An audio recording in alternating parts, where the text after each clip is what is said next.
Que a paz seja convosco. Convido os irmãos a tomarem seu assento. Nós estaremos brevemente meditando na palavra de Deus, naquilo que Deus tem a trazer ao nosso coração nessa tarde. Quero saudar você que está em casa também, que a paz seja contigo, que Deus abençoe a sua vida.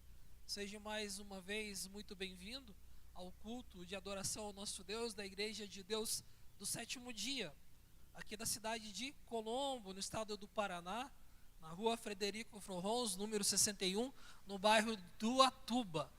Você que sempre nos acompanha online, marque um dia aí na sua agenda para nos fazer uma visita pessoalmente, assim como o nosso irmão Léo, que está aqui hoje, irmão Léo, que nos acompanha também online muitas vezes, e que está aqui conosco, mais uma vez aqui, adorando o nosso Deus em conjunto. Quero agradecer mais uma vez pela presença do irmão Léo, e que você que está em casa também, que possa dar a oportunidade, não espere a oportunidade, faça a oportunidade acontecer e venha nos visitar também presencialmente aqui nessa casa de oração para o nosso Deus e cultuarmos a Deus juntamente conosco, em o nome de Jesus.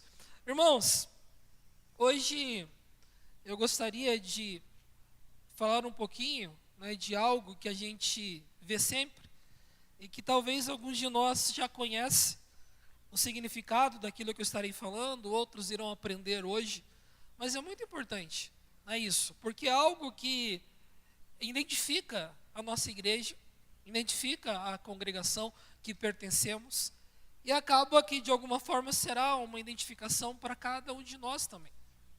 E Deus, Ele trabalha, muitas vezes com símbolos também. A Bíblia fala que Deus, Ele quando finaliza o dilúvio e as águas baixam já na terra, e que Noé com a sua família, juntamente com os animais, sai da arca, Deus ali coloca um sinal no céu, que é o arco da aliança. O sinal de Deus para a humanidade, ou seja, um símbolo de que Deus estaria fazendo uma promessa de não mais destruir a humanidade, de não mais destruir a terra. E cada vez que nós olhamos para o arco da aliança, quando vem após uma tempestade, após uma chuva, muitas vezes de verão, nós, que conhecemos a palavra de Deus, isso vem à nossa memória. Ali está o sinal de Deus. Mesmo que o mundo fale outras coisas, mesmo que exista um movimento que usurpou desse sinal para trazer uma outra conotação a ele, mas nós, quando olhamos para ele, nós entendemos que ali é o sinal de Deus, representado na aliança do Senhor para com toda a humanidade, e essa aliança é perpétua. Irmãos, quando o povo de Deus cruzou ali o Rio Jordão, eles também fizeram um memorial para que as gerações futuras olhassem para aquele memorial e tivessem a certeza que o Jordão secou para que o povo do Senhor pudesse atravessar. Jacó colocou ali, ungiu uma coluna em Betel, e tantas são as coisas que a Bíblia nos traz para trazer memória, para trazer uma reflexão de algo importante para Deus ou de algo importante para o povo de Deus. E nós temos algo que tem nos acompanhado já há alguns anos, e eu gostaria de falar com mais detalhes sobre isso, que é a nossa identificação, aquilo que nós chamamos de logo, ou a marca da igreja. Esse símbolo que você viu estampado na camiseta dos irmãos aqui que estavam aqui hoje fazendo louvor, algum deles, esse símbolo que você vê quando entra no nosso site, esse símbolo quando você vê quando aparece alguma apresentação no telão da igreja, esse símbolo que esteve presente nos encontros gerais que a igreja já realizou. Mas o que na verdade significa esse símbolo? O que realmente ele representa? Qual é a lembrança que nós temos quando olhamos para ele?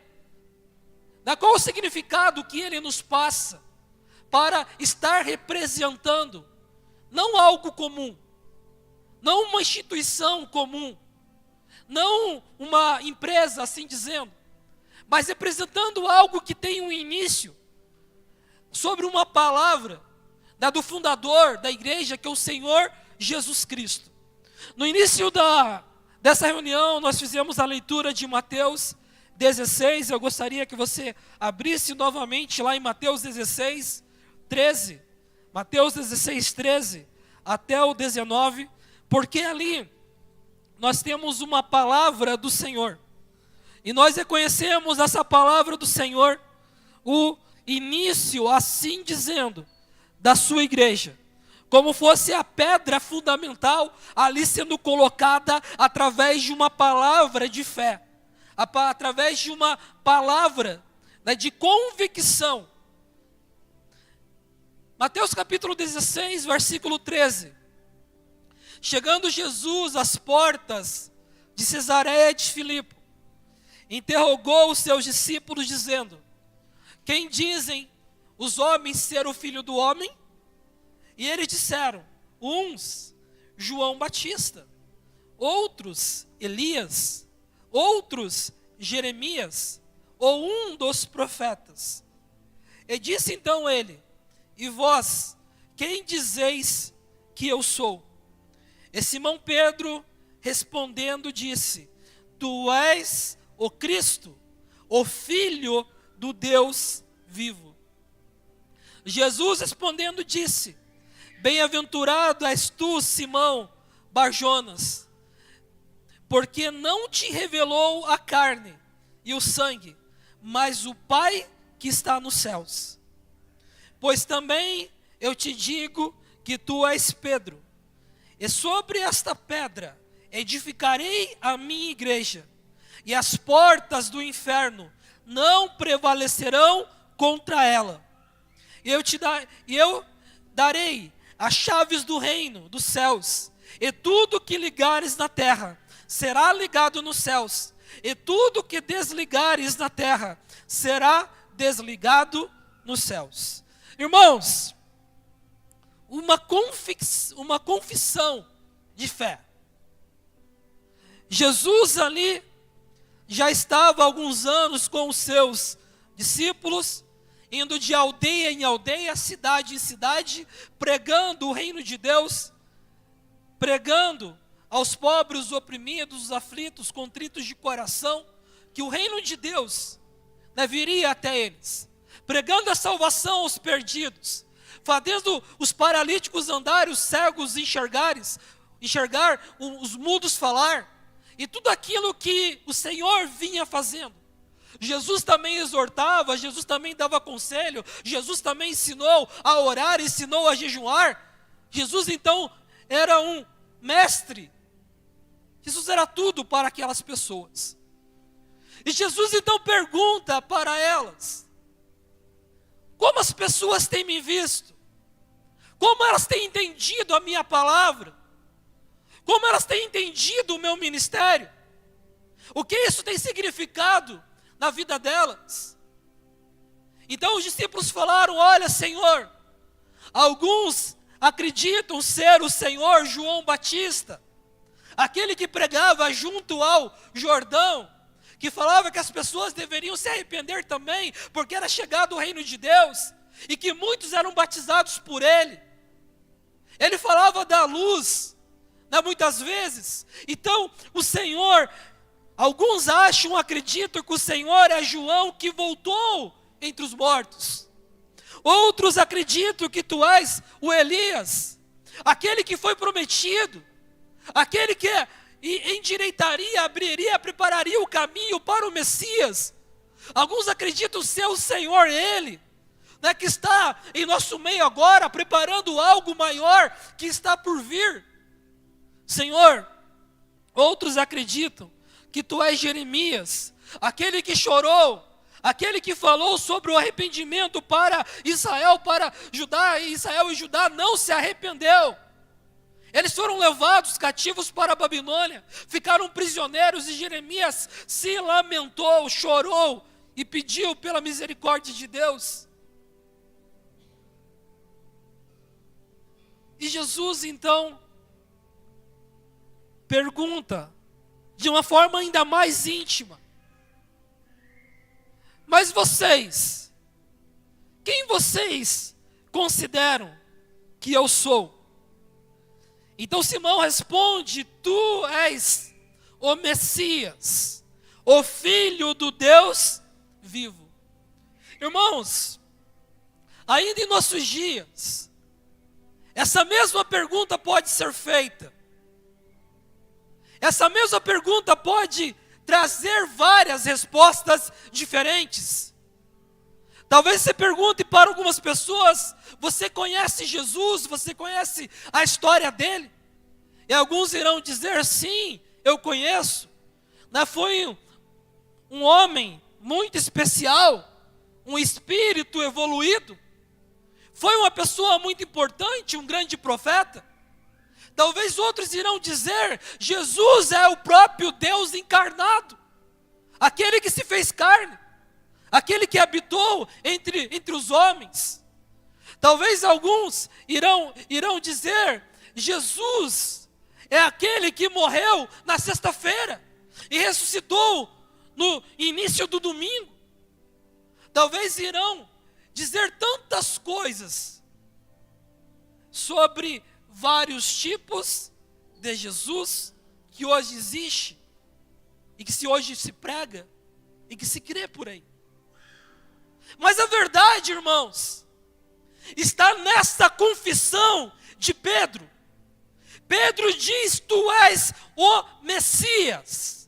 A palavra Cristo, no português, ela vem da palavra grego Christos, que é um derivado da palavra hebraica Mashiach ou Mashir, que quer dizer justamente o ungido, o Messias. Pedro não fala que Jesus era Deus. Pedro não fala que Jesus era um Deus encarnado. Mas Pedro revela que Jesus é o Messias. E que este Messias não era Deus, mas que este Messias é o Filho do Deus vivo. E Jesus então, ele recebe esta palavra. Ele não fala que tinha algo errado nessa palavra. Mas pelo contrário, Jesus fala que esta palavra dele ser o Messias, dele ser o Filho de Deus, dele ser o ungido, que essa palavra não veio de Pedro, mas veio do próprio Deus, que falou através de Pedro. Irmãos, então Deus fala, para o Filho, que ele não é Deus, mas que ele é o Filho. Deus fala para o Filho que ele é homem, que ele é carne, que ele foi ungido, que sobre ele veio o poder de Deus.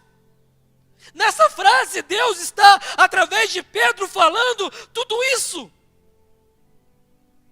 E agora Jesus fala: agora que vocês compreenderam esta verdade, agora que vocês compreenderam este mistério do Senhor acerca de mim, agora que vocês entenderam quem eu não sou um profeta, eu não sou João Batista, eu não sou Elias, eu não sou Deus, mas eu sou o Filho de Deus, o ungido.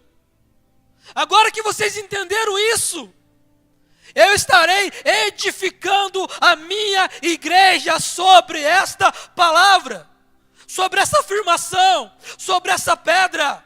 E as portas do inferno não irão prevalecer contra ela ou sobre ela. E é por isso que a igreja continua ativa. E é por isso que a igreja continua viva. Quando ainda identifica esse Cristo que é o Filho de Deus, que anuncia esse Cristo que é o Messias. Da mesma forma que Pedro ali, através de Deus o usando, anunciou naquele dia.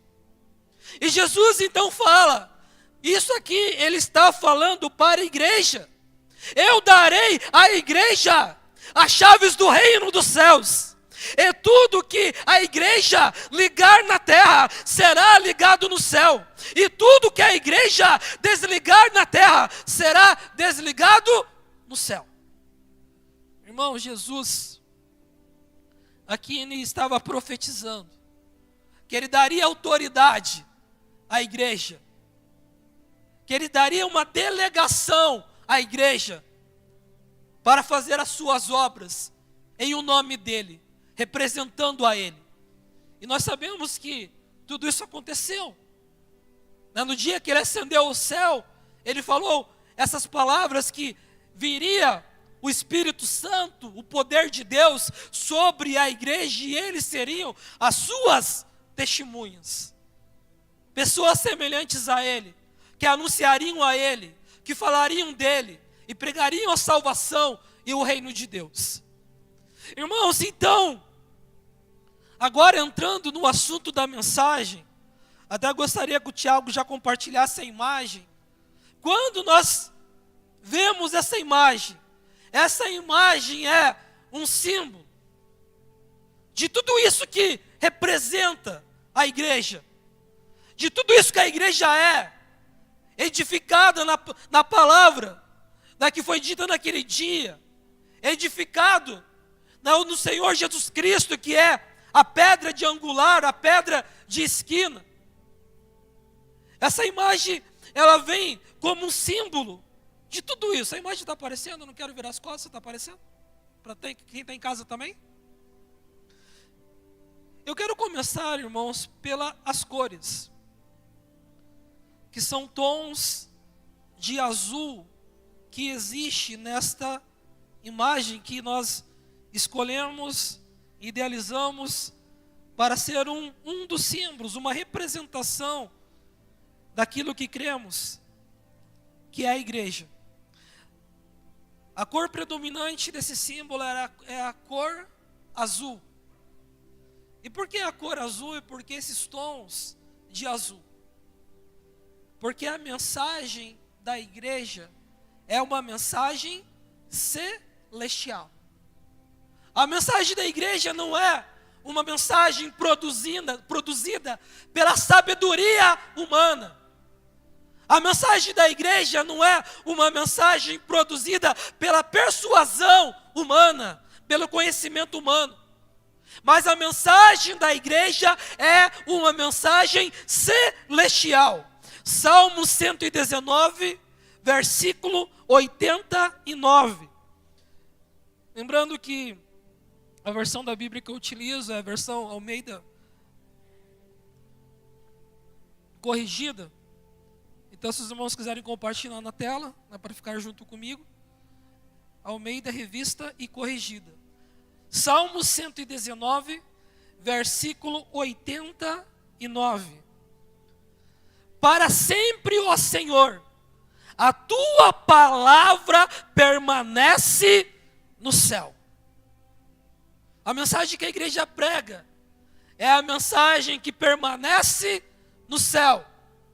É a mensagem que foi revelada, de Deus aos homens, através dos seus profetas, através daqueles que foram inspirados de Deus para escrever a sua palavra. A mensagem que veio do céu a Moisés, lá no Monte Sinai, quando o próprio Deus, com o seu próprio dedo, escreve os 10 mandamentos, as ordenanças do Senhor, a lei eterna do Senhor, os preceitos eternos do Senhor, apresentado para toda a humanidade, reconhecida pelo sábio Salomão, quando finalizando, um dos seus livros fala que é dever de todo homem guardar os mandamentos de Deus. A mensagem da igreja é uma mensagem celestial. Apocalipse capítulo 14, versículo 6. Apocalipse capítulo 14, versículo 6. E vi um outro anjo voar pelo meio do céu, e este tinha o evangelho eterno para proclamar os que habitam sobre a terra, e toda nação, tribo, língua e povo. Irmãos, aqui João, no livro de Apocalipse, ele vê um anjo cruzando o céu, indo de uma parte para outra, e esse anjo trazia com ele o evangelho eterno. O evangelho que deveria ser proclamado pelos servos do Senhor, pela igreja do Senhor, proclamando este evangelho aos habitantes da terra, proclamando esse evangelho a toda a nação da terra, proclamando este evangelho a todas as tribos da terra, proclamando esse evangelho em todas as línguas, proclamando esse evangelho a qualquer ou a todo o povo. Semelhante àquilo que Jesus falou, ide, por todo mundo, pregai o evangelho a toda criatura, anunciai e fazei discípulos. Não uma mensagem que viria da cabeça de Pedro, ou de Tiago, ou de João, não de um resumo que eles iriam fazer de alguns ensinamentos de Jesus, mas de homens que se colocaram diante de Deus, deixaram ser usados pelo poder de Deus, pelo Espírito Santo, para pregar e anunciar tudo aquilo que Jesus tinha ensinado. A exemplo de Paulo, que se encontrou com o Senhor e passou a anunciar também tudo aquilo que o Senhor tinha ensinado. Ou seja, Paulo tendo uma visão do céu, aonde ele ouviu, daí uma luz o cegou que vinha do céu, e ele ouviu o próprio Senhor Jesus revelar-se a ele como Messias, como cabeça da igreja, e dizer: eu sou Jesus a quem tu persegues. E sabemos que Paulo perseguia, na verdade, a igreja. Irmãos, a cor predominante azul significa que a mensagem da igreja é uma mensagem celestial. Salmo 119, versículo 89, Apocalipse capítulo 14, versículo 6. Aquela figura mais em destaque, ela representa uma chama. Ou seja, a chama ela é azul, porque a mensagem que essa chama representa é uma mensagem celestial. Mas por que uma chama? Porque a mensagem da igreja, que é celestial, é uma mensagem poderosa. E nós sabemos que o fogo ele é poderoso. Nós sabemos que o Deus, ele é fogo consumidor. Nós sabemos que quando a igreja foi cheia do poder de Deus, naquele dia foram vistas línguas como chama de fogo e foram repartidas entre eles. Eles passaram então a anunciar o evangelho em outras línguas, anunciando ali as maravilhas do Senhor. A mensagem da igreja é uma mensagem poderosa. 1 Coríntios capítulo 1, versículo 18. Primeira carta de Paulo aos Coríntios, capítulo 1, versículo 18. Porque a palavra da cruz é loucura para os que perecem, mas para nós que somos salvos é poder de Deus. Irmãos, a mensagem da igreja é poderosa. Mensagem que é loucura para aqueles que se perdem. Que loucura é essa? Que se deve guardar os mandamentos de Deus. Que loucura é essa? Que não deve comer carnes imundas. Que loucura é essa? Que deve se guardar o sábado para santificação. Que loucura é essa? Que Jesus não é Deus, mas Ele é o Filho de Deus. Que loucura é essa? Que Ele morreu na quarta-feira, ressuscitou ao fim do sábado, cumprindo o sinal do profeta Jonas, assim como Jonas ficou 3 dias e 3 noites, ali dentro do grande peixe. O Senhor Jesus ficou sepultado pelo mesmo tempo, de 72 horas. Que loucura é essa? Que loucura é essa? De um evangelho que fala que Deus não é trino, mas que existe um único Deus verdadeiro e Jesus, o seu Filho, a quem Ele enviou. Que loucura é essa? Loucura para aqueles que se perdem, loucura para aqueles que vacilam, mas poder de Deus para aqueles que são salvos. Então tudo isso que pregamos, que está na Bíblia, que contém na palavra de Deus, é poder para nós que somos salvos. A mensagem da igreja, ela é uma chama poderosa. Ainda em 1 Coríntios 1:24. Mas para os que são chamados, tanto judeus como gregos, ne pregamos a Cristo, poder de Deus e sabedoria de Deus.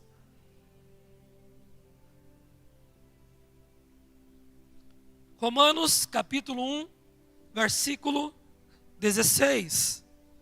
Estamos falando que a mensagem da igreja, ela é poderosa. Romanos capítulo 1, versículo 16. Porque não me envergonho do evangelho de Cristo, pois é poder de Deus para a salvação de todo aquele que crê, primeiro do judeu e depois também do grego, ou depois também do gentio.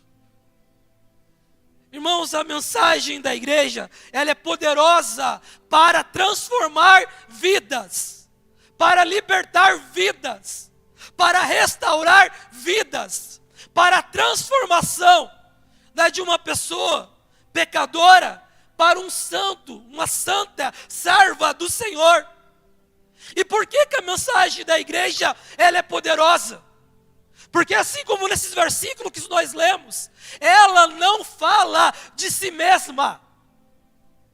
A igreja de Deus, a igreja do Deus vivo, ela não fala de si mesma, mas ela fala do Messias, ela fala do Filho de Deus, e por isso que ela é poderosa, e por isso que a sua mensagem transforma, liberta, cura, salva, porque ela não fala de si mesma.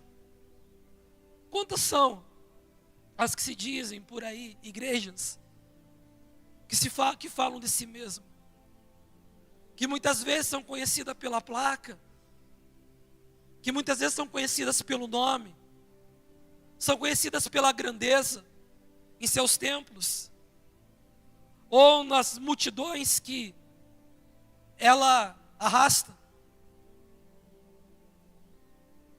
Uma igreja que fala de si mesma não é a igreja do Deus vivo.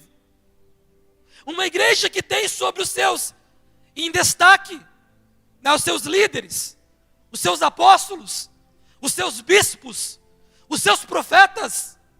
Não é uma igreja do Deus vivo. Porque a igreja do Deus vivo, ela tem como cabeça o Senhor Jesus Cristo. E a mensagem dela é poderosa. Não pela sua placa, não pelo seu nome, mas pelo o Messias a quem ela anuncia. Atos capítulo 4, versículo 33. Último versículo aqui para eu compartilhar com os irmãos sobre esse item. A mensagem da igreja, que é celestial, é também uma mensagem poderosa. Atos capítulo 4, versículo 33, fala assim: e os apóstolos davam com grande poder testemunho da ressurreição do Senhor Jesus. Em todos eles havia abundante graça. Aqui, Atos descreve como era a mensagem dos primeiros cristãos, como era a mensagem dos apóstolos. Os apóstolos com grande poder, ou seja, com uma mensagem poderosa. Mensagem essa de testemunho da ressurreição do Senhor Jesus. E em todos eles havia abundante graça. Irmãos, a mensagem da igreja, ela é uma mensagem celestial e ela é uma mensagem poderosa. O azul representa então a mensagem celestial e a chama representa essa mensagem poderosa. temos ali um outro elemento, logo embaixo da chama, né, que é uma figura um pouco mais icônica. Ela foi desenhada ali com um traço bem leve. Mas aquilo ali, irmãos, embaixo da chama, feita ali com 2 traços, na verdade, bem leve, é uma Bíblia aberta. E o que significa essa Bíblia aberta? A Bíblia aberta significa que a igreja justamente está fundamentada na palavra do Senhor, fundamentada na doutrina dos profetas e dos apóstolos, que é a base de toda a sabedoria da igreja, de toda a doutrina da igreja, de todo o ensinamento da igreja, de todo o credo da igreja, está contida na Bíblia Sagrada. Lembra que nós lemos aqui que o Evangelho eterno seria pregado entre os povos, línguas, nações. A Bíblia ela foi traduzida em centenas de línguas, centenas de dialetos. E muitos têm acesso à Escritura, à Bíblia, no seu idioma, na sua língua natural. E nela está contido o Evangelho eterno que a igreja prega e anuncia. Efésios capítulo 2, versículo 19 ao versículo 20. Efésios capítulo 2, versículo 19 e o versículo ao versículo 22. Efésios capítulo 2, versículos 19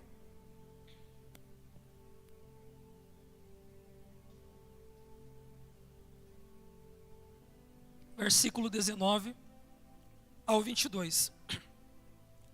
Assim que já não somos mais estrangeiros e nem forasteiros, mas concidadãos dos santos e da família de Deus, edificados sobre o fundamento dos apóstolos e dos profetas, de quem Jesus é a principal pedra de esquina, a qual todo edifício bem ajustado cresce para templo santo no Senhor, a qual também vós juntamente sois edificados para morada de Deus em espírito.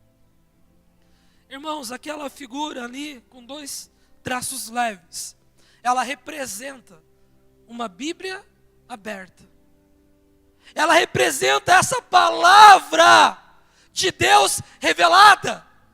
A Bíblia aberta, a palavra de Deus revelada. Jesus uma vez falou que dos sábios, dos entendidos, isto foi oculto, mas que Deus revelou aos pequenos. Deus revelou aos humildes. E sem nos vangloriarmos, nós temos que reconhecer que esta igreja possui muitas revelações que são difíceis para outros compreenderem. Mas aqueles que verdadeiramente se colocam diante de Deus com humildade, com sinceridade, Deus abre o entendimento, Deus abre a compreensão para entender toda a palavra revelada através dos profetas e dos apóstolos, cuja igreja foi edificada. Irmãos, vamos pensar da seguinte forma. Digamos que você não tem conhecimento de determinado assunto. Vamos pensar aqui direito. A área da justiça. E daí, entregam para você um livro, para você ler, para você explicar. Mas é um livro de leis. É um livro ali, escrito por um jurista. E o quanto vai ser difícil você explicar aquele livro, porque você não estudou direito, não fez o curso de formação, não teve contato com as leis do direito, né? Ou seja, não entende aquele vocabulário, a essência daquilo que está escrito, porque quem escreveu foi um jurista. Logo, se você é da área, é do ramo, é um jurista também, você irá compreender aquilo que está escrito. Ou seja, é um nível diferente de uma pessoa comum para uma pessoa que é um jurista.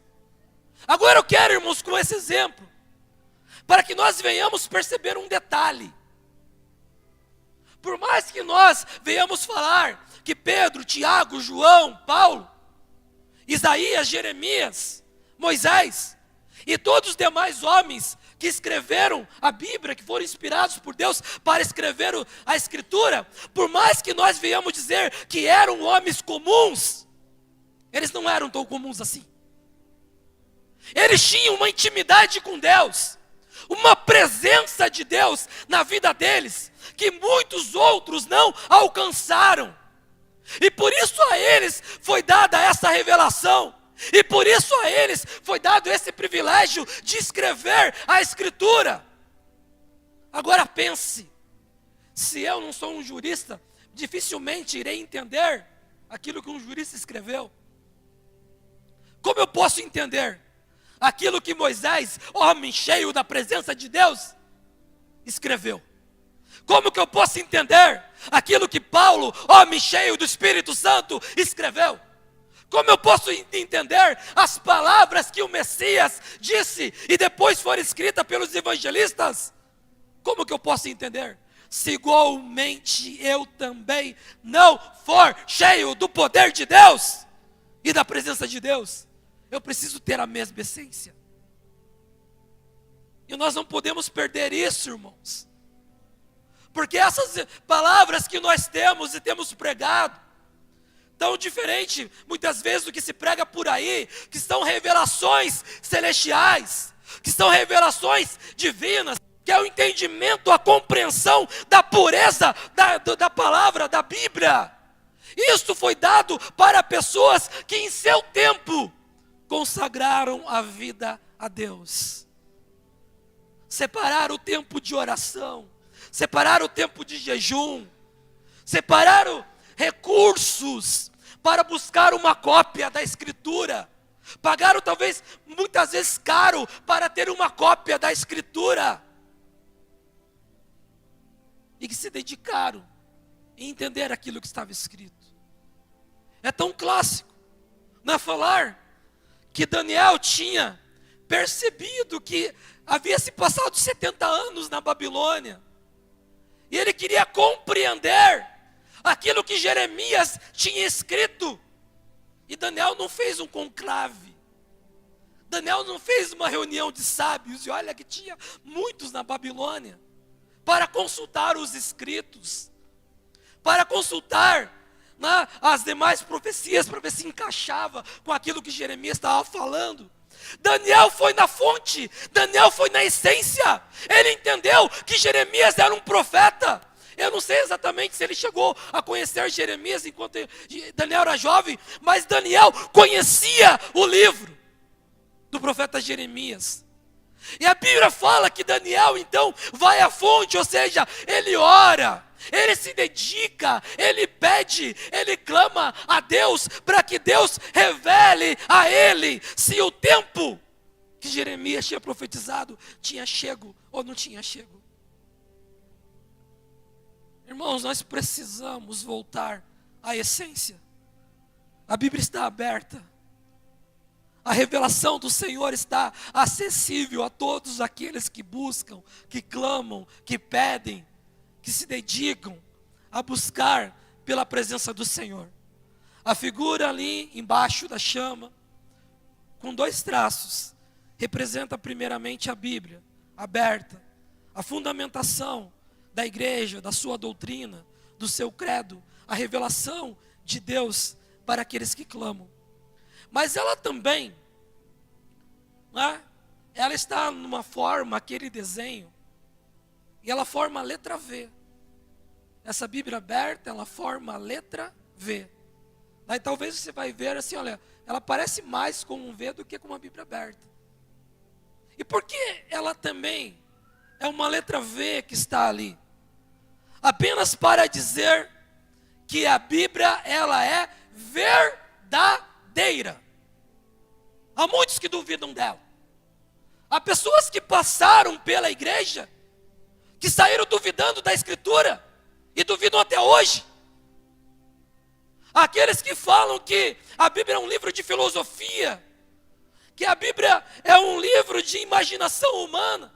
Aqueles que falam que a Bíblia é um livro ultrapassado. Aqueles que falam que a Bíblia, ela é adulterada. Mas nós cremos que a Bíblia, ela é verdadeira. Ela é a revelação verdadeira do Senhor para a humanidade. E por isso a Bíblia, ela é digna de toda a credibilidade. Porque ela é inspirada por Deus. Não tenha dúvida da Bíblia. Porque ela nunca mente. Não queira contextualizar ou modernizar a Bíblia. Porque ela foi inspirada por Deus. E Deus é um Deus atemporal. Ele mesmo fala, a minha palavra não muda. Assim como eu não mudo. Deus, ele é atemporal. A palavra que servia para Adão e Eva é a palavra que serve para nós. A palavra que servia para Moisés é a palavra que serve para o homem, para a mulher desse século 21. A palavra que serve para nós do século 21 é a palavra que o próprio Messias irá introduzir no seu reino messiânico. Não haverá mudar, irmãos. Enquanto existir terra, isso nós sabemos que irá existir para sempre. Acreditamos no reino de Deus na terra. Enquanto existir a humanidade que Deus criou, isso entendemos que irá existir para sempre, porque o Senhor dará vida eterna a seus filhos. Enquanto Deus existir, e sabemos que Ele irá existir para sempre, do mesmo modo a sua palavra não muda e ela continua verdadeira. E ela está contida na Bíblia Sagrada. A palavra do Senhor. Então a letra V, ela significa nessa ilustração de que a Bíblia, ela é verdadeira e digna de toda aceitação, de toda credibilidade. João capítulo 17, versículo 17. João capítulo 17, versículo 17.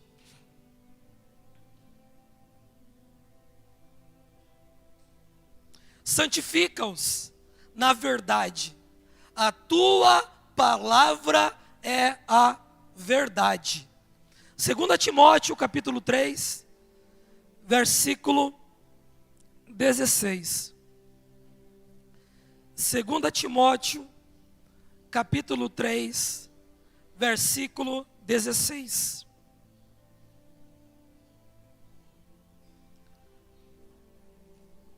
Segunda Timóteo 3, 16. Toda escritura divinamente inspirada é proveitosa para ensinar, para redarguir, para corrigir, para instruir em justiça, para que o homem de Deus seja perfeito e perfeitamente instruído em toda boa obra. Irmão, toda a escritura que é inspirada por Deus, ela é útil, proveitosa para ensinar, para corrigir, para redarguir, para nos tornar perfeito. Entenda isso. E é por isso que eu não posso contextualizar a palavra. É por isso que eu não posso modernizar a palavra. Porque ela foi feita de modo que me torne perfeito. Eu tenho que ser aperfeiçoado por ela, e não eu buscar aperfeiçoar a palavra. O contrário, nós devemos ser aperfeiçoados pela palavra do Senhor.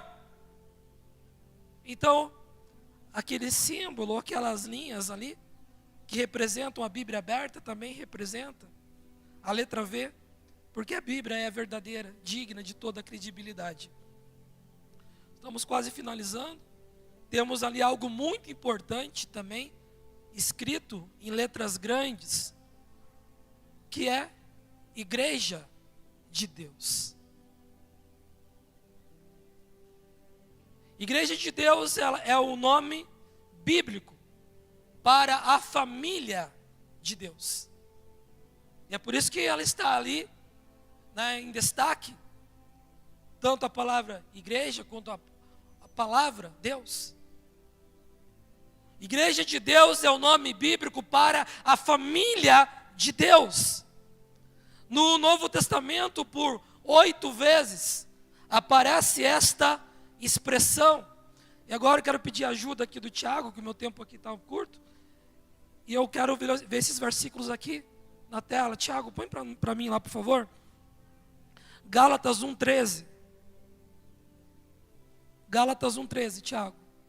Porque já ouvistes qual foi antigamente a minha conduta no judaísmo, como de sobremaneira perseguia a igreja de Deus e a assolava. Aqui o apóstolo Paulo, se referindo à família de Deus, a quem ele perseguia como igreja de Deus. Primeiro aos Coríntios, capítulo 1, versículo 2. Primeiro aos Coríntios, capítulo 1, 2. A igreja de Deus que está em Corinto, aos santificados em Cristo Jesus, chamados santos, com todos os que em todo lugar invocam o nome do Senhor Jesus Cristo, o Senhor deles e nosso. Segura esse versículo para mim, Tiago. Irmãos, entenderam isso aqui? Paulo identifica como igreja de Deus aqueles que estão em Corinto, que são santificados em Cristo, mas também a todos em que em todo lugar invocam o nome do Senhor. Então, poderemos falar, se há pessoas santas aqui neste lugar, se há pessoas santificadas aqui pelo sangue de Cristo, esta é a igreja de Deus em Colombo. Outro texto, 1 Coríntios, capítulo 10, versículo 32. 1 Coríntios 10, 32. Portai-vos de modo que não deis escândalo, nem aos judeus, nem aos gregos, e nem à igreja de Deus. Capítulo 11, versículo 22, do mesmo livro. 1 Coríntios 11, 22. 1 Coríntios 11, 22. Não tendes porventura casas para comer e para beber? Ou desprezais a igreja de Deus e envergonhais o que nada tem? O que vos direis? Louvai-vos-eis, nisso não vos louvo. Então em 1 Coríntios 10, 32, como em 1 Coríntios 11, 22, nós vemos ali, não apenas Paulo falando que a família de Deus é chamada de igreja de Deus, mas nesses 2 versículos dizendo que nós não podemos envergonhar a igreja de Deus. Não nos comportemos de maneira que envergonhe aos judeus, aos gentios e nem a igreja de Deus. Vocês não têm, né, as vossas casas para ficarem da forma que vocês quiserem, para agir como vocês quiserem, para comer o que vocês quiserem, mas na igreja de Deus há uma reverência, há um comportamento, há uma moderação, há um espírito quebrantado, há um espírito de união, há um espírito de reverência. Esta é a igreja do Senhor, esta é a igreja de Deus. 2 Coríntios capítulo 1, versículo 1. 2 Coríntios 1, 1. Paulo vai repetir a mesma forma de introdução, né, que ele fez a carta aos primeiros Coríntios. É 2 Coríntios, Tiago. 2 Coríntios 1, 1. Paulo, apóstolo de Jesus Cristo, pela vontade de Deus, ao irmão Timóteo, a igreja de Deus que está em Corinto, com todos os santos que estão na Acácia. Irmãos, veja que coisa interessante. Quando Paulo escreve, quando ele escreve à igreja que está em determinado lugar, ele escreve também aos santos. Ou seja, não é a igreja de Deus se não tiver santo. Entenda isso. Você não é igreja de Deus, eu não sou igreja de Deus se eu não tiver uma vida de santificação, uma vida de renúncia, uma vida de entrega. Se não se torna só um título, se não se torna só um nome, e se torna banal, se eu trouxer escândalo, e se eu não portar ao modo de santificar a minha vida. Só faz sentido, só tem a essência da igreja realmente de Deus, quando essa igreja é constituída por pessoas santas. Outro texto, Atos, capítulo 20, versículo 28. Atos 20, 28. Olhai, pois, por vós, e por todo o rebanho, sobre o qual o Espírito Santo vou constituir bispos, para apacentardes a igreja de Deus, que ele resgatou com o seu próprio sangue. 1 Timóteo 3,5, para nós finalizarmos aqui esse tópico do nome. Porque se alguém não sabe governar a sua casa, própria casa, terá cuidado da igreja de Deus? Irmãos, e se nós tivéssemos a liberdade aqui de pegar a palavra casa, como esta casa aqui, o nosso corpo, ficaria da seguinte forma: se alguém não sabe cuidar, né, do seu corpo, cuidar de si mesmo, como, pois, cuidará da igreja de Deus? A igreja de Deus, mencionada oito vezes na Escritura, conforme a versão em português, Almeida Revista e Corrigida, talvez em algumas outras versões pode ter um pouco mais, um pouco menos, mas 8 vezes, conforme essa versão que eu gosto de pregar, é o nome da família de Deus. E como muitas famílias têm o seu símbolo, a sua identificação, não é diferente. Os filhos de Deus, a família de Deus, também tem uma forma de ser identificado, um símbolo que o Senhor deixou, um sinal a qual o Senhor deixou, e é por isso que está lá, 7º dia, igreja de Deus do 7º dia.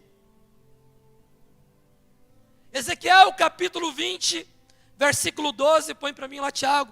Ezequiel capítulo 20, versículo 12, a família de Deus, para os filhos de Deus, o Senhor deixou um sinal, e também lhe dei os meus sábados, para que servissem de sinal entre mim e eles, para que soubessem que eu sou o Senhor que os santifica.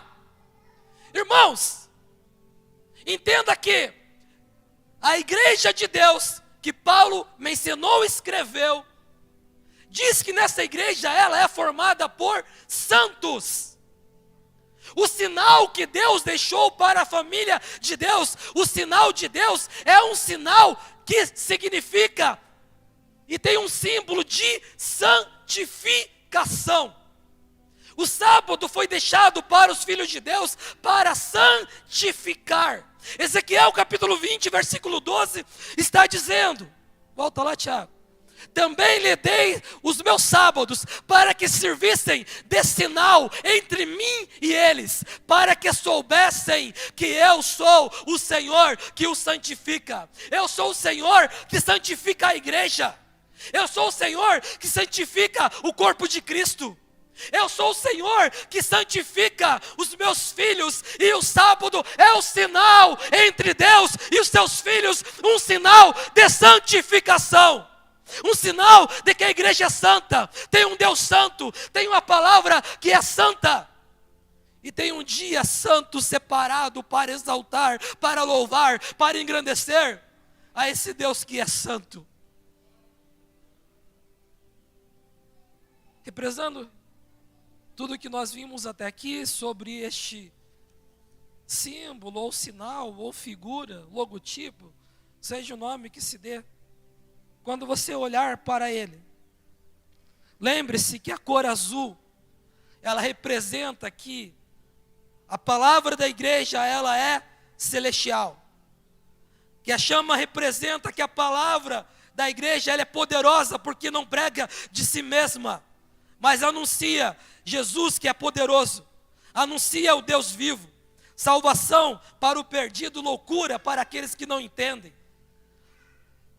Que embaixo da chama há uma Bíblia aberta, a palavra de Deus revelada, a fundamentação da doutrina da igreja, ainda representado pela letra V, aqui quer dizer que a palavra de Deus é verdadeira, a Bíblia é verdadeira, digna de toda a credibilidade e deve ser aceita como única regra de fé e conduta.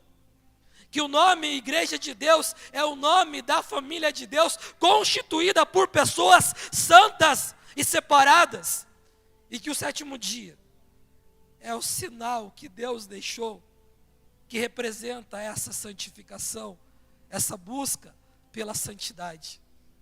Então não é um desenho qualquer, você não vai idolatrar também isso, né? Não é para idolatrar, beijar como, né, jogador e fanático do futebol fica beijando o escudo do time, não é para fazer isso não, né? Não é ter medo, não vou lavar com a escovinha a minha camiseta que vai estragar aqui o negócio que é de Deus. Não é para idolatrar isso. Não é esse o objetivo, como nenhum sinal ou símbolo que o Senhor deixou era para idolatria. Mas apenas uma forma de lembrar, reconhecer. Talvez possa até dizer de uma forma lúdica, sei lá, se é a palavra adequada, mas apenas de reconhecer a grandeza que tudo isso representa. E é tão simples isso. E é tão maravilhoso dizer que Deus, ele é tão poderoso, mas ao mesmo tempo tão simples, porque Ele nos compreende, Ele nos entende, Ele nos ama, e planejou um plano de salvação, que é mais simples ainda. Eu não preciso morrer por ninguém, porque o Filho dele já morreu por mim. Eu não preciso sacrificar animal algum ou coisa alguma, porque o sacrifício perfeito já foi dado, entregue na cruz.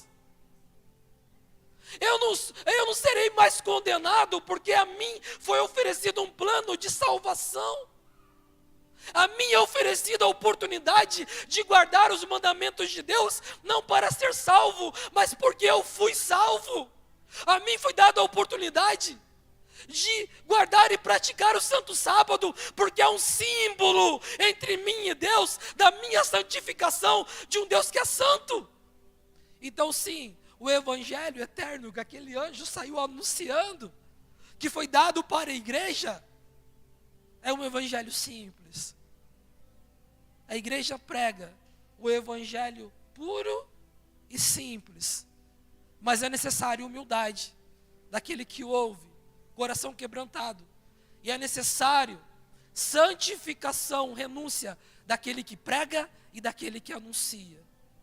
E daí verdadeiramente, mais do que um símbolo, do que uma logomarca, um logotipo, as pessoas irão olhar para nós e ver em nós a igreja do Deus vivo. As pessoas irão olhar para você e ver em você a igreja do Deus santo. E vão entender através da sua vida tudo isso que representa, porque fora esse símbolo, a maior representação da igreja é justamente você, é justamente eu, embaixadores do reino, mensageiros da palavra, pessoas santas do Senhor, pessoas separadas do mundo, sal da terra, luz do mundo, e tantos outros derivados, adjetivos que poderiam ser dados para nós que representamos a igreja do Deus vivo. Isso vem apenas ser um símbolo que estará em vários lugares, mas que representa algo muito grande, que está inserido nele também. Eu agradeço muito a Deus, que inspirou, né, o irmão que fez aí para nós, esse símbolo aí. Talvez ele, no momento, não imaginou, não é tudo aquilo que isso representa, mas agradeço, em nome de Jesus, não é por tudo isso.